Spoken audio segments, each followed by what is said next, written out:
You know what it means? Yes. No. What? No, it doesn't mean God. The deity. No, it doesn't mean the deity. So Devta in India actually means a person whose internal feelings are exactly the same as his external expression. Meaning he's a completely transparent being. Right? It does not mean God. उनका कहना है जो पूरी तरह से पारदर्शी है वही देवता है। अब आपको बताऊं, अब राहुल गांधी पर बीजेपी ने हमला शुरू किया। क्या कुछ कह रही है बीजेपी के नेता उमा भारती। उन्होंने कहा राहुल गांधी एक बार फिर हमारे देवी देवताओं की अभय मुद्रा की चर्चा की है। उन्होंने हमारे देवी देवताओं के दूसरे हाथ में त्रिशूल, तलवार, धनुष, बाण होता है। देवी देवता दूसरे हाथ में शस्त्र रखते हैं। इसका मतलब है कि ठीक से चलो तो अभय और मर्यादाएं लागी तो शस्त्र का प्रयोग भी संभव है। जीतू पटवारी ने कहा हर व्यक्ति के सोचने का अपना तरीका होता है। राहुल गांधी जब भी अभय मुद्रा की बात करते हैं वो प्रेम, मोहब्बत और निर्भयता की बात करते हैं। राहुल गांधी डरते नहीं।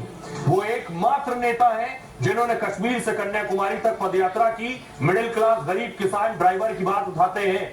गिरिराज सिंह ने कहा राहुल गांधी देश विरोधी। राहुल चाइना का एजेंडा चलाते हैं। उन्हें हिंदुस्तान की आत्मा की समझ नहीं है। राहुल गांधी को देवी देवताओं की समझ नहीं है। उनको अपनी जाति और अपने देवता का ज्ञान नहीं है। राहुल के खिलाफ देशद्रोह का मुकदमा चलना चाहिए। राहुल के गुरु, विदेशी गुरु सैम पित्रोदा ने कहा राहुल गांधी पप्पू नहीं है, वो पढ़े लिखे हैं और किसी भी मुद्दे पर गहरी सोच रखने वाले स्ट्रैटेजिस्ट हैं, यानी रणनीतिकार हैं। आइए अब आपको सुनवाता हूं, सुनिए जरा क्या कुछ कह रहे हैं सियासतदान। राहुल गांधी भारत की परिभाषा देंगे, भारत की संस्कृति की परिभाषा देंगे, भारत के देवी देवताओं की परिभाषा देंगे, जिनको खुद नहीं मालूम कि भारत में देवी देवताओं का क्या महत्व है। जो अपने दादाजी के मजार पर नहीं जाता हो, कहने में शर्म महसूस करता हो, वो देशभक्त क्या होगा।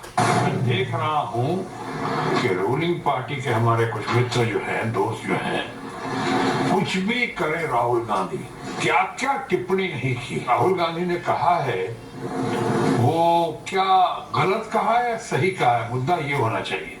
लोग मानते हैं जो राहुल गांधी ने कहा बिल्कुल सही कहा है वहां पे। तो राहुल गांधी जी बाहर जाकर केवल भारत को बदनाम ना करें। जो दुनिया का विश्वास भारत में बना है, सैकड़ों नहीं हजारों लाखों करोड़ रुपए का निवेश भारत में आ रहा है। हमने इनकी मोहब्बत की दुकान में नफरत का सामान बिकता देखा है। 84 के दंगों से लेकर अब तक जो फसाद और नफरत कांग्रेस फैलाती है, देश उससे वाकिफ है। आपको कोई भी एतराज है, आप भारत में रहिए, आप तो एलओपी भी हैं, आप सरकार के समक्ष अपने सुझाव भी रख सकते हैं, अपनी चिंताएं भी रख सकते हैं, पर इस तरीके से दूसरे देश में जाकर भारत की बुराई करना कहीं सोचक नहीं है। पक्ष का नेता भी देश के लिए जवाबदेह होता है और देश के बाहर जाकर देश की छवि खराब करना ये देशद्रोह जैसा अपराध है। कोई देशभक्त ऐसा नहीं कर सकता। भारत को नीचे दिखाने का और चाइना को एक बहुत बढ़िया नेशन का हिसाब से प्रोजेक्ट करना चाहते हैं, लेकिन चाइना में डेमोक्रेसी नहीं है, चाइना में लोगों का रिलीजियस फ्रीडम नहीं है। क्या राहुल गांधी उनका बारे में भी कहीं कहीं जाके बोलते हैं? तो राहुल गांधी के